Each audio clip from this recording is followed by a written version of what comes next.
నమస్కారం. దివ్యాంగ్ సారథి యూట్యూబ్ ఛానల్‌కి స్వాగతం. డిసెంబర్ నెలకు సంబంధించిన ఆసరా పెన్షన్‌లను తెలంగాణ ప్రభుత్వం ఈరోజు విడుదల చేయడం జరిగింది. మొదటగా నల్గొండ జిల్లాకు చెందిన పోస్ట్ ఆఫీసుల్లో విడుదల చేయడం జరుగుతుంది. తర్వాత జిల్లాల వారీగా అన్ని పోస్ట్ ఆఫీసుల్లో ఆసరా పెన్షన్‌ల పంపిణీ మొదలవుతుంది. దివ్యాంగులకు రూ. 4016, ఇతరులకు రూ. 2016 మాత్రమే పంపిణీ చేయడం జరుగుతుందని అధికారులు తెలిపారు. మొదటగా గ్రామ పంచాయతీ పరిధిలోని పోస్ట్ ఆఫీసుల్లో పంపిణీ చేయడం ప్రారంభం అయిన తర్వాత మున్సిపల్ పరిధిలోని వారికి బ్యాంక్ అకౌంట్‌లో జమ చేయడం జరుగుతుందని అధికారులు తెలిపారు. ఇది కూడా జిల్లాల వారీగా జమ చేయడం జరుగుతుందని, దీన్ని పెన్షన్‌దారులందరూ గమనించగలరని తెలిపారు.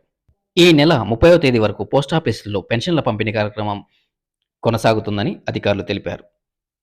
కొత్త పెన్షన్ల గురించి మరియు పెరిగిన పెన్షన్ల గురించి మన ఛానల్‌లో ఎప్పటికప్పుడు అప్డేట్ ఇవ్వడం జరుగుతుంది కాబట్టి, కొత్తగా మన ఛానల్‌ని చూస్తున్న వారందరూ మన ఛానల్‌ని సబ్స్క్రైబ్ చేసుకోగలరని, అలాగే ఈ సమాచారం మీకు నచ్చినట్లయితే మరింత మందికి షేర్ చేయగలరని కోరుకుంటూ ధన్యవాదాలు.